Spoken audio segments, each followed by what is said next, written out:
안녕하세요. 김성길 목사와 함께하는 예수님 이야기, 이 시간 제4단원의 644회가 되겠습니다. 제목은 죄에서 승리하기입니다. 자, 본문은 마태복음 18장 5절로 10절입니다. 또 누구든지 내 이름으로 이런 어린 아이 하나를 영접하면 곧 나를 영접함이니 누구든지 나를 믿는 이 작은 자 중 하나를 실족하게 하면 차라리 연자 맷돌이 그 목에 달려서 깊은 바다에 빠뜨려지는 것이 나으니라. 실족하게 하는 일들이 있으므로 말미암아 세상에 화가 있도다. 실족하게 하는 일이 없을 수는 없으나 실족하게 하는 그 사람에게는 화가 있도다. 만일 내 손이나 내 발이 너를 범죄하게 하거든 찍어내버리라. 장애인이나 다리 저는 자로 영생에 들어가는 것이 두 손과 두 발을 가지고 영원한 불에 던져지는 것보다 나으니라. 만일 내 눈이 너를 범죄하게 하거든 빼내버리라. 한 눈으로 영생에 들어가는 것이 두 눈을 가지고 지옥불에 던져지는 것보다 나으니라. 삼가이 작은 자 중에 하나도 없인 여기지 말라. 너희에게 말하노니 그들의 천사들이 하늘에서 하늘에 계신 내 아버지의 얼굴을 항상 배움느니라. 아멘. 죄는 무서운 거죠. 예수님은 죄가 어느 정도로 무서운 것인가를 말씀하셨어요. 8절과 9절 한 번 더 보죠. 내 손이나 내 발이 너를 범죄하게 하거든 찍어내버리라.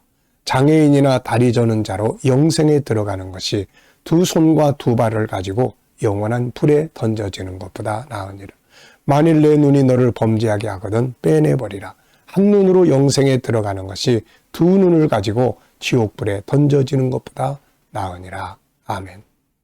이 말씀은 마태복음 산상수훈에서 예수님께서 말씀을 가르치실 때 마태복음 5장에서도 이 말씀이 나오는 대목입니다. 예수님은 죄가 얼마나 무서운지를 이렇게 말씀하셨어요. 자, 죄 짓는 쪽을 잘라버려라. 물론 죄 짓는 쪽을 자른다고 죄를 안 짓겠습니까? 또 이 눈으로 죄를 짓는다고 눈을 뺀다고 해서 이게 죄를 안 짓겠습니까? 결국 죄를 짓는 것은 이 사람의 마음이거든요. 이게 이 마음이 바로 죄로 더럽혀져 있기 때문에 사람이 눈으로 손으로 이렇게 죄를 짓는 거거든요. 그런데 죄가 그만큼 무서운 거다. 예, 결국 죄가 우리를 지옥불 속에 들어가게 한다는 겁니다. 세상에서도 죄를 지으면 죄의 값을 받습니다. 죄가 중하면 무기징역, 사형 선고를 받죠. 그런데 하나님의 형벌은 더 무섭습니다. 그것은 바로 영원한 불 속에 던져지기 때문이죠. 그래서 예수님은 사람이 육신적인 죽음보다 하나님이 지옥에 던져지는 것을 더 두려워해야 한다. 이렇게 말씀하셨어요. 마태복음 10장 28절에 몸은 죽여도 영혼은 능히 죽이지 못하는 자들을 두려워하지 말고 오직 몸과 영혼을 능히 지옥에 멸하실 수 있는 이를 두려워하라. 세상에서 죽는다. 그러면 잠깐이에요. 그런데 지옥불 속에 들어간다. 이건 영원한 겁니다. 그래서 사실은 이게 더 무서운 거죠. 세상에서 주는 최고의 형벌은 육신의 죽음인데 이것은 금방 끝나는 겁니다. 그런데 하나님이 주시는 이 형벌은 없어지는 게 아니라 영원한 불 속에서 영원토록 고통을 받는 거예요. 그러기에 예수님은 차라리 죄 짓는 부분 잘라내고 장애 불구의 모습으로라도 천국에 들어가는 게 더 낫다. 이렇게 말씀을 하신 거예요. 죄는 이렇게 무서운 겁니다. 이뿐만이 아닙니다. 죄라는 것은 우리의 현실 속에서도 삶의 고통을 가져다 줍니다. 죄를 짓고 나면 내 마음이 불안정해지고 인간관계가 깨지고 삶을 망가뜨리게 돼요. 만약에 누가 음행의 죄를 지었다면 자신뿐만 아니라 가족들 모두가 고통을 받아요. 누가 사기죄를 졌다면 자신도 잡혀가고 가족은 파괴되고 상대방은 고통을 받게 됩니다. 오늘 우리의 삶의 현장들이 수많은 문제들이 일어나는 것은 다 죄 때문에 일어나는 거예요. 이기주의, 분노, 사기, 음행, 게으름, 나태함, 술 취함, 이 욕설, 이 수많은 죄성들 때문에 삶이 망가지고 가정이 불행해지고 있는 것이거든요. 죄는 이렇게 현실에서도 미래에서도 우리를 고통스럽게 합니다. 그런데 문제는 뭡니까? 인간은 모두 다 죄를 짓고 산다는 거예요. 이 세상에 죄를 안 질 수 있는 사람이 있나요? 아니, 나는 사람 죽인 일 없어. 무슨 소리 하는 거예요? 예수님은 마태복음 5장에서 누구든지 형제에게 노하는 자는 살인하는 자라고 말씀하고 있는 거예요.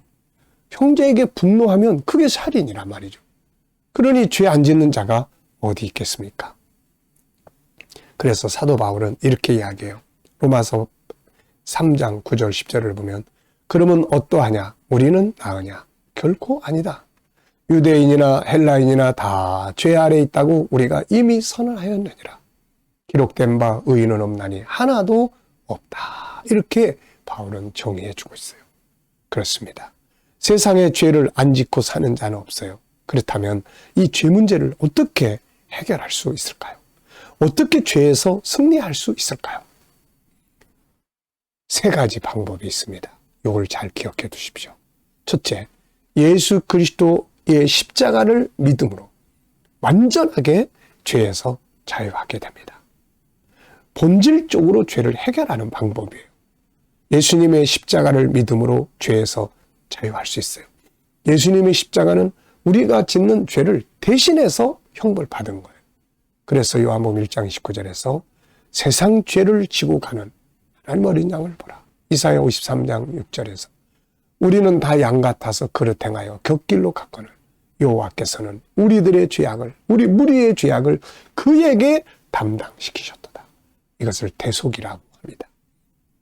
그래서 큰 죄, 작은 죄 할 것 없이 일단 예수님의 십자가를 믿으면 죄 자유함을 얻어요. 죄 사함을 받습니다. 지옥불에 안 간단 말이에요. 이게 완벽하게 죄를 해결하는 방법입니다. 자, 그래서 로마서 10장 10절에는 사람이 마음으로 믿어 의에 이르고 입으로 신하여 구원에 이르느니라. 자, 두 번째는 이제 죄를 완벽하게 사함받아서 지옥불에 안 들어가는 건 십자가로 가능해요. 근데 현실 속에서 우리가 죄를 지면 마음 아프고 힘들고 또 불안하고 가족관계 깨지고 인간관계 깨지고 막 불행하게 만들어요. 이걸 또 이겨야 되겠는데 이기기 위해서는 성령의 감동과 하나님의 말씀 묵상이에요. 이게 죄를 이기는 중요한 또 방법이에요. 이거는 완전한 방법은 아니에요. 성령의 감동은 매 시간마다 잊지를 못하니까 성령의 감동을 받으면 다 거룩해집니다. 근데 이게 감정이 또 사라지면 또 인간의 분노가 일어나게 되고 이렇게 돼요. 그래서 완전한 건 아닌데 그래도 죄를 이기는 방법 중에 하나예요. 성령의 감동과 하나님 말씀을 묵상하고 그 말씀을 기억하고 따라가는 거죠.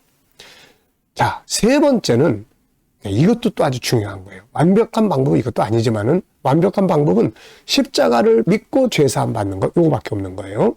근데 죄를 이기는 또 하나의 방법, 그거는 내 안에 있는 하나님의 선한 성품을 키우고 훈련하는 겁니다. 인간 속에는 두 가지의 성품이 들어있어요. 하나는 창세기 1장 27절에 하나님의 형상을 닮은 하나님을 닮은 선한 성품들.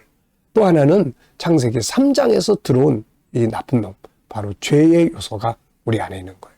그 이 두 개가 우리 안에 있는데 어느 걸 더 많이 키우느냐에 따라서 그게 나를 지배하거든요. 죄성을 계속 키우면 나중에 죄성이 나를 지배를 해요.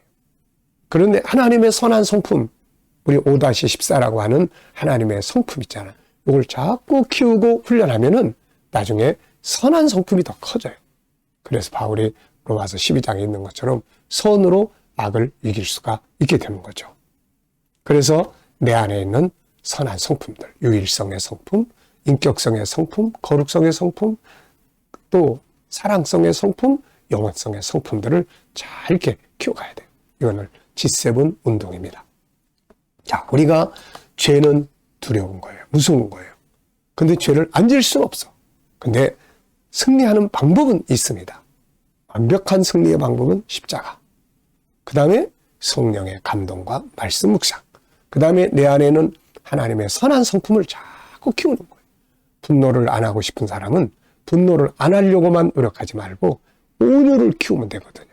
온유한 방법을 묵상하고 온유한 방법들을 묵상하고 또 분노할 때 분노할 수 있는 방법들을 하나씩 터득하고 그러면 이런 것들을 통해서 죄를 덜 질 수가 있게 되는 거예요.